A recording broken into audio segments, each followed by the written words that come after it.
दोस्तों, दुनिया के नक्शे में मौजूद हमारी दुनिया का हद से ज्यादा खूबसूरत और छोटा सा देश अल्बानिया, यूरोप का एक ऐसा देश कि जिसकी गिनती दुनिया के सबसे छोटे और सबसे कम आबादी वाले देशों में की जाती है। और तो और अगर कोसोवो को हटा दिया जाए तो कागजी तौर पर फिर यह अल्बानिया पूरे ही यूरोप का इकलौता मुस्लिम देश है। लेकिन यहाँ पर हैरानी की बात तो ये भी है कि अगर आप लोग इस देश के बारे में गहराई से रिसर्च करेंगे तो आपको ये भी मालूम हो जाएगा कि ये देश दुनिया के उन देशों में शामिल है कि जहाँ पर इस वक्त सबसे ज्यादा एथिस्ट यानी कि नास्तिक लोग रहते हैं। और तो और अगर आप लोग खुद भी अल्बानिया को विजिट करेंगे वहां जाकर और अल्बानिया के लोगों से मिलेंगे तो वहां पर ज्यादातर लोगों के नाम तो मुस्लिम होंगे ही। साथ ही साथ अगर आप लोग वहां के लोगों से उनके रिलीजन के बारे में पूछेंगे तो वो अपने आप को मुस्लिम ही बताएंगे। लेकिन हाँ, वो मुस्लिम हैं, इस बात के अलावा ना तो वो इस्लाम के बारे में कुछ जानते हैं और ना ही वो इस्लाम से जुड़ी हुई चीजों को फॉलो करते हैं। और ये हाल इस वक्त अल्बानिया के लगभग ज्यादातर मुस्लिम आबादी का है। मुझे पता है दोस्तों, अब आप में से ज्यादातर लोगों के दिमागों में यही चल रहा होगा कि आखिर मैं ये कैसी पागलों वाली बातें कर रहा हूँ, क्योंकि पहले तो मैंने आपसे कहा था कि अल्बानिया यूरोप का एक मुस्लिम देश है। उसके बाद मैंने आपसे कहा था कि यहाँ पर सबसे ज्यादा नास्तिक पाए जाते हैं और आखिर में ये भी कह डाला कि यहाँ के ज्यादातर मुसलमानों को इस्लाम के बारे में कुछ पता ही नहीं। आखिर ये तीनों बातें तो आपस में एक दूसरे से बिल्कुल उलट पुलट हो जाती हैं। तो दोस्तों, परेशान मत होइए, आप लोग इस पूरे मैटर को समझ सकेंगे। लेकिन इस पूरे मैटर को समझने के लिए आपको इस देश की उस दर्दनाक और खतरनाक कहानी को जानना भी जरूरी है कि जिसको याद करके आज भी अल्बानिया के लोग कांप जाते हैं। दोस्तों, शुरुआत करें इतिहास से तो इस्लाम अल्बानिया में 12वीं और 13वीं सदी में ही आ चुका था। लेकिन जो असली बदलाव शुरू हुआ वो 15वीं सदी के आखिर में उस वक्त हुआ कि जब इस इलाके पर ऑटोमन एम्पायर ने दोबारा से कंट्रोल हासिल कर लिया था। क्योंकि इसके बाद लगातार कई सदियों तक ये इलाका सल्तनत उस्मानिया के अंडर में रहा और उस दौर में इस पूरे इलाके में इस्लाम बड़ी ही तेजी के साथ फैलता रहा। एक वो दौर आया कि जब यहाँ रहने वाले 80 से 90% लोग मुसलमान हो चुके थे। लेकिन 20वीं सदी के बिल्कुल शुरू में यानी बिल्कुल फर्स्ट वर्ल्ड वॉर के दौर में जब सल्तनत उस्मानिया कमजोर होना शुरू हुई तो बाकी इलाकों की तरह यूरोप के भी अब सारे इलाके एक एक करके अंग्रेजों की मदद से सल्तनत उस्मानिया से अलग होना यानी टूटना शुरू हो गए।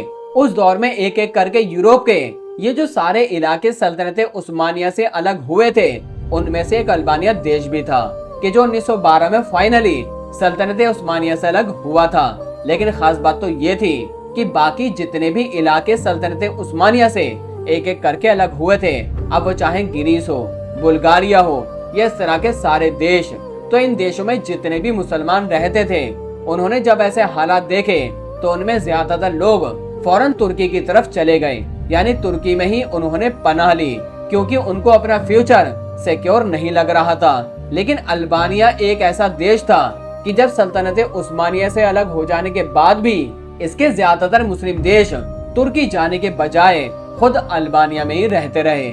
यही वो वजह है कि जब सल्तनत उस्मानिया खत्म हुई और दुनिया का एक नया नक्शा सामने निकल कर आया तो उसमें अल्बानिया यूरोप का इकलौता मुस्लिम देश था। इस देश में आबादी के हिसाब से भले ही अब मुस्लिम ज्यादा थे, लेकिन ये सारे मुस्लिम इकोनॉमिकली, पॉलिटिकली और सोशली काफी ज्यादा कमजोर थे। यही वो वजह है कि ये देश अब उस सिस्टम के अंडर में आ चुका था कि जिस तरह का सिस्टम फर्स्ट वर्ल्ड वॉर के बाद तुर्की में भी देखने को मिला था। मिसाल के तौर पर सबसे पहले तो यहाँ के मुसलमानों को रिलीजन बेस पर टारगेट करना शुरू किया गया। अरबिक जुबान पर पाबंदी लगाई गई और बाकायदा अरबिक कुरान को बैन करके एक नई तरीके से अल्बानिया की जुबान में कुरान को लिखवाया गया।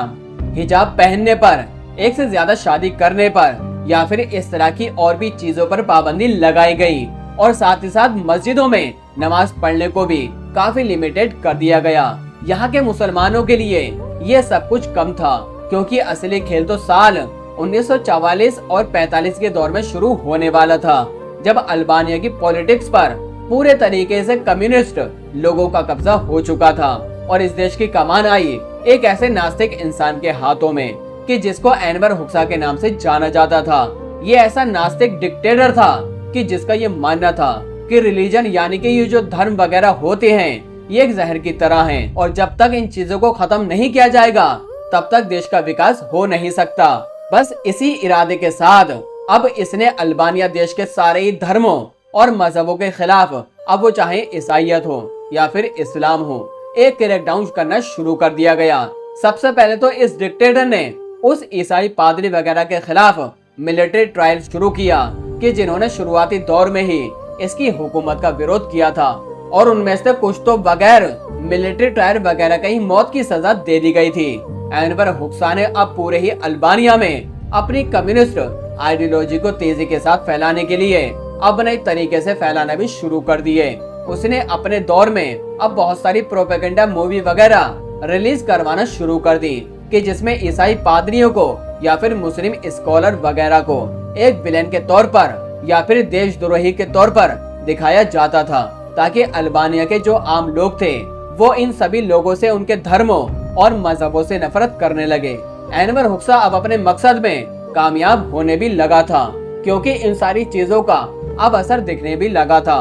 मुस्लिम लोग उस दौर में नमाज वगैरह पढ़ने के लिए मस्जिदों में जाने से कतराने लगे और तो और मुसलमानों ने अब पब्लिक में सलाम करना या फिर पब्लिक में ऐसे इस्लामिक कपड़े पहनना भी खत्म कर दिए कि जिनसे साफ तौर पर ये जाहिर हो जाए कि वो मुस्लिम है। एनवर हुक्सा की तरफ से संविधान में बदलाव करके अल्बानिया को एक मुस्लिम देश से ऐसे देश में पहले ही बदल दिया गया था कि जिस देश का अब कोई भी रिलीजन, कोई धर्म नहीं था। लेकिन उसके बाद 1967 में एक और भी बड़ा फैसला लिया गया कि जब एनवर हुक्सा ने एक बड़ा बदलाव करते हुए अल्बानिया को अब नास्तिक देश के तौर पर घोषित कर दिया गया। इस तरह से ये कागजी तौर पर दुनिया का पहला नास्तिक देश बना। गैर मजहबी देश घोषित होते ही अब पब्लिक में सारे रिलीजियस एक्टिविटीज पर पाबंदी लगा दी गई। जुमे की नमाज पर पाबंदी लगा दी गई। कुरान वगैरह रखने पर टारगेट किया जाने लगा। पुलिस वगैरह लोगों के घरों पर जाकर छापे मारती और चेक करती कि कहीं इनके पास कुरान या इस तरह की कोई धार्मिक चीजें तो नहीं है। जिनके पास भी होती उनको जेल में डाल दिया जाता या फिर कई बार तो उनको मार भी दिया जाता। हिजाब पर पाबंदी लग चुकी थी और अब मुस्लिम नाम वगैरह रखने पर भी अब पूरे तरीके से रोक लगा दी गई थी। जैसे जैसे इस तरह के फैसले लिए जा रहे थे और इस तरह की पॉलिसीज बनाई जा रही थी, अब जाहिर पब्लिक में मुसलमानों के खिलाफ वायलेंस भी बढ़ने लगा था। रमजान के महीने में भी मुसलमानों को टारगेट किया जाने लगा था और जो कोई भी रोजा रखता उसको जेल वगैरह में डाल दिया जाता। पब्लिक ऑफिस वगैरह में भी खास तौर से नजर रखी जाती थी। अब किसी भी बंदे पर शक होता तो फौरन उसको जबरदस्ती कोई भी चीज उसको खिला और पिला दी जाती ताकि अगर इसका रोजा हो तो उसका रोजा फौरन टूट जाए। शुरू में ऐसे हालात में भी खुफिया तौर पर जो मुसलमान इस्लाम को फॉलो किया करते थे और खुफिया तौर पर ही अपने बच्चों को मजहबी तालीम दिया करते थे, अब उन्होंने भी धीरे धीरे अपने बच्चों को मजहबी तालीम देना बंद कर दी, इस डर के साथ कहीं ऐसा न हो कि ये लोग भी पब्लिक में जाहिर कर दें जिसकी वजह से इनकी जान पर बन जाए। नतीजा ये हुआ कि अल्बानिया की अब नेक्स्ट जनरेशन ऑटोमेटिकली नास्तिकता की तरफ बढ़ने लगी। इसके बाद अल्बानिया के एनवर हुक्सा ने वहाँ की मस्जिदों और मदरसे वगैरह में भी टारगेट करना शुरू कर दिया। रिपोर्ट बताती है कि साल 1967 के दौर में सिर्फ और सिर्फ 6 से 7 महीने के अंदर एनवर हुक्सा के हुक्म पर लगभग 2000 से भी ज्यादा मस्जिदों को खत्म कर दिया गया था। ज्यादातर मस्जिदों और मदरसों को तोड़ दिया गया था। बाकी जो मस्जिदें स्ट्रक्चर के हिसाब से काफी ऐतिहासिक और आलीशान थी तो उनको सिनेमा घर, कसिनो, गोदाम या इस तरह की दूसरी चीजों में बदल दिया गया। लेकिन दोस्तों, वो एक कहावत है कि हर चीज की एक लिमिट होती है और वक्त अपने आप को जरूर बदलता है। हमारी इस फानी दुनिया में हर चीज को ज़वाल है।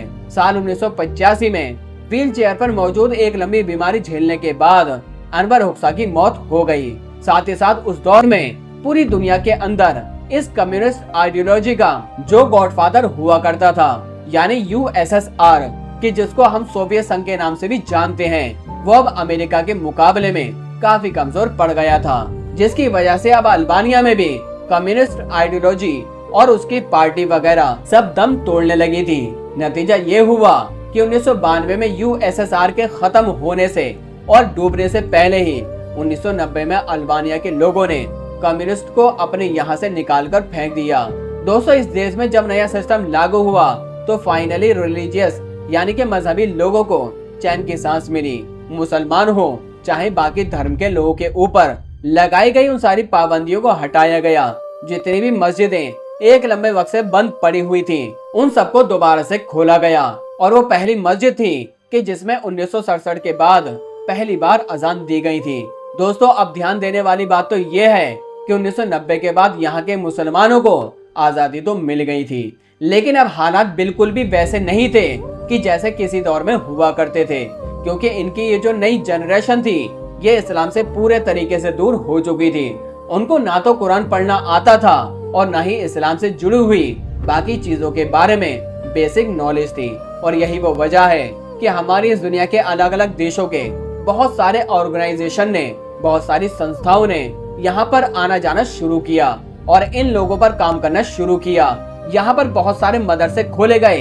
इवन 2011 में तो यहाँ की पहली मुस्लिम यूनिवर्सिटी भी ओपन की गई थी, ताकि अल्बानिया के मुसलमानों की इस नई जनरेशन को एक बार फिर से इस्लाम से इंट्रोड्यूस कराया जा सके। वक्त वक्त पर इन सारी ऑर्गेनाइजेशन की तरफ से यहाँ के मुसलमानों को सोशली और फाइनेंशियली मदद भी की गई। इन तमाम कोशिशों से जाहिर है बदलाव तो काफी आया, लेकिन फिर भी साल 1945 से लेकर 1985 तक यानी कि लगातार 40 साल तक राज करने वाले अनवर हुक्सा ने जो मुसलमानों को नुकसान पहुंचाया था, उसकी भरपाई शायद अभी भी नहीं हो सकी है और अगले कई दशकों तक नहीं हो सकेगी। और ऐसा मैं इसलिए भी बोल रहा हूँ क्योंकि वो अल्बानिया देश कि जिसमें आज मुसलमानों की आबादी 85% के करीब है, उन सारे मुसलमानों में बामुश्किल 10 से 15 मुसलमान ऐसे होंगे कि जो वाकई प्रैक्टिस मुस्लिम है या फिर इस्लाम से जुड़ी हुई सारी बेसिक चीजों की नॉलेज रखते हैं। वरना ज्यादातर लोगों का हाल यही है कि वो सिर्फ नाम के मुस्लिम हैं, अपने आप को मुस्लिम भी मानते हैं, लेकिन एक लंबे वक्त तक कम्युनिस्ट हॉल में एक लंबी जिंदगी गुजारने के बाद वो इस्लाम की बेसिक चीजों से भी फेमिलियर नहीं है। फिलहाल दोस्तों, उतार चढ़ाव से भरी हुई अल्बानिया देश की इस कहानी के बारे में आपकी क्या राय है, हमें कमेंट बॉक्स में जरूर बताएं।